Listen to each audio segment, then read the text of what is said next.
And he is State Representative Jim Struzzi joining us here in studio. Good morning. Good morning, Todd. How are you?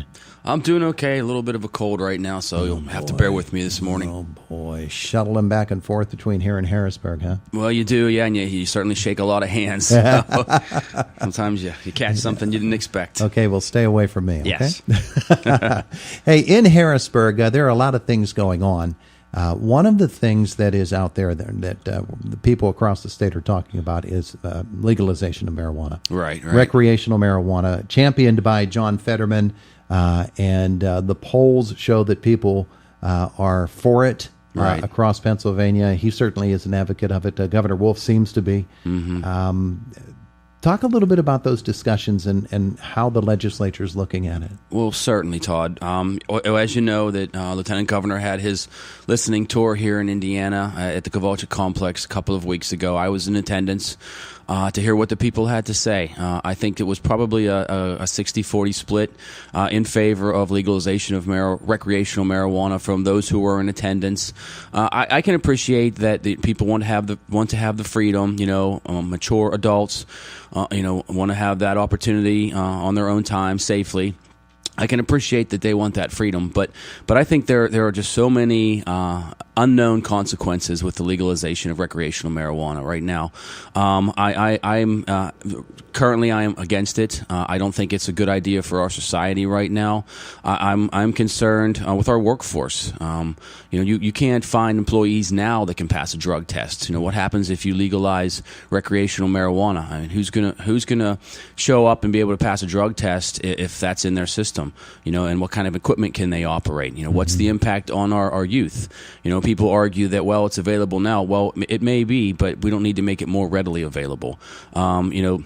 Is it worth the tax dollars? I don't know that either, because what happens with law enforcement? You have drinking and driving concerns. Now you'll have smoking and driving concerns. I mean, all these things have to be answered, and I think people need to realize this is not simply a black and white answer. There's a lot of little gray areas in here that I think that we don't want to move too hastily on this and create something that we can't control. So I know from the legislature standpoint, we're looking to learn more from some of the other states that have implemented recreational marijuana so that we can make the best decision for the whole of Pennsylvania. That, to me, is the biggest advantage of other states having already done it, is we can study them now, see what their results are. Since marijuana was legalized in states such as Colorado, well, what has it done with their crime rate, with their job situation, with driving under the influence is the big thing for me, because exactly.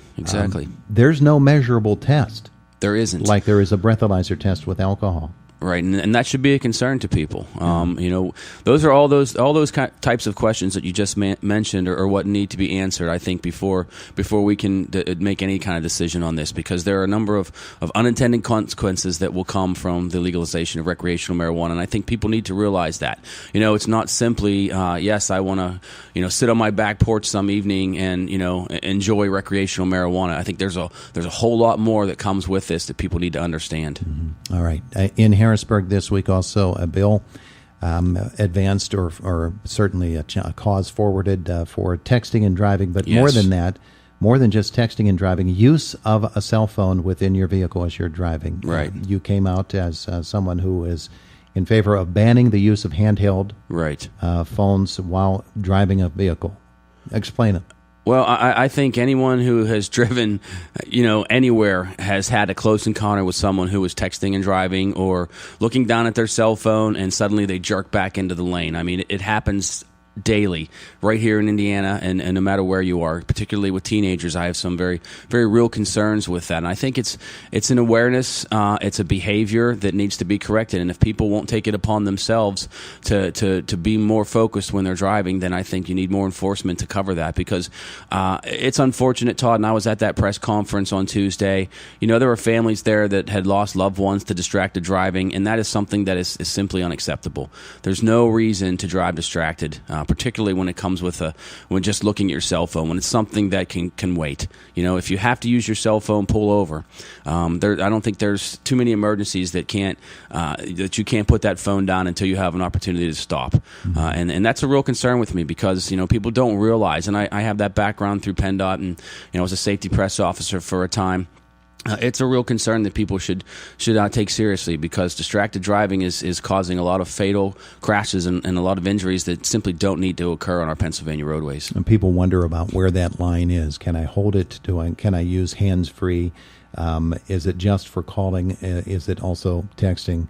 All of those are things that this bill will hopefully address. And I think the biggest concern I think is texting and driving right now. AAA is running that if you saw those ads, they have the ad where they say you wouldn't drive intoxicated, don't drive while intoxicated. A little play on words there, but I think you look down at your phone for what you think is just a few seconds, and then all of a sudden you're reading a message.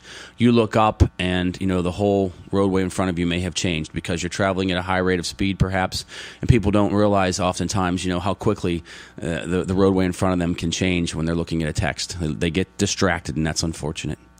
In the news today, something you announced yesterday and other lawmakers have announced across the Commonwealth, school safety and security grants. Right.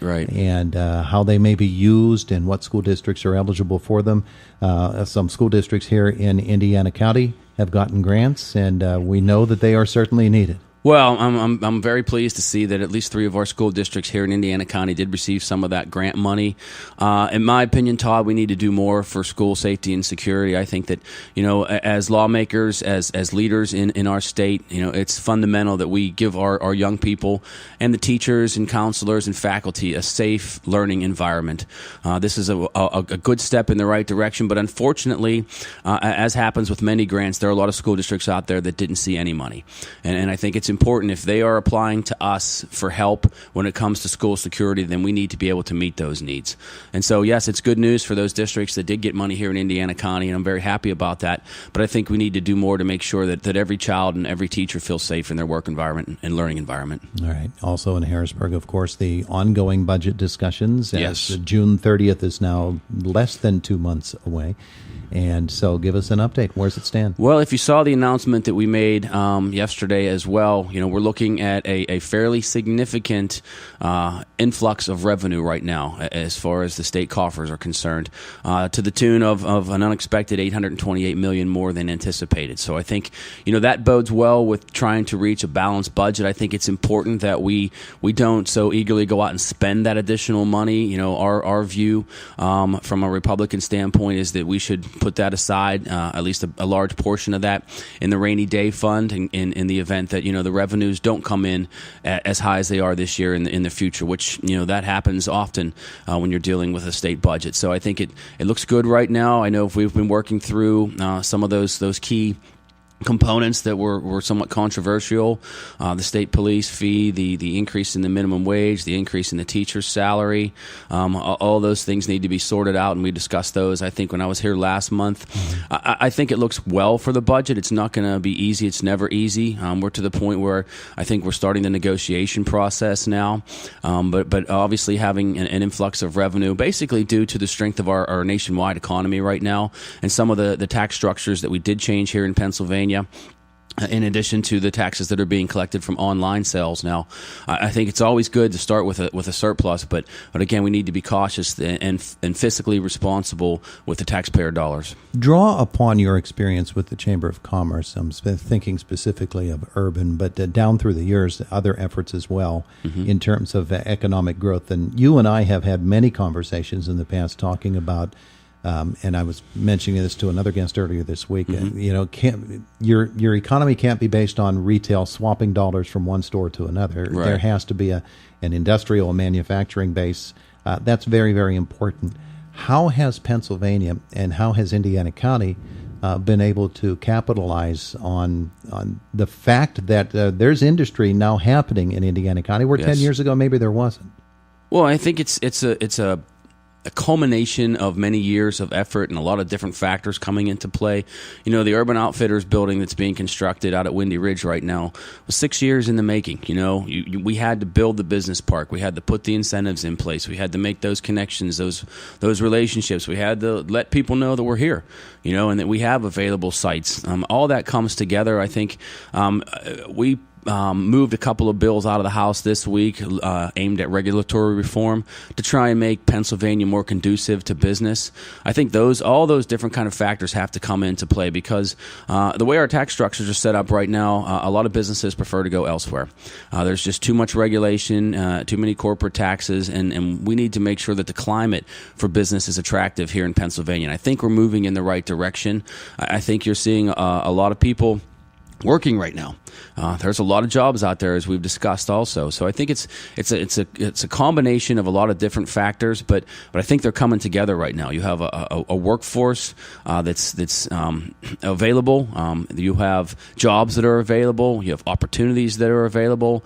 And really, I think if you look at the nationwide economy, you look at the fact that we're doing better with our revenues right now. Everything is moving in the right direction, and that's something I think that we should all be happy with and proud of. One of these days, I got to get you in here to talk about power plants and how fragile they are and how important they are for Indiana County. That is definitely a top of the mind agenda item for a lot of people in Harrisburg right now, particularly when you're talking about the nuclear energy situation.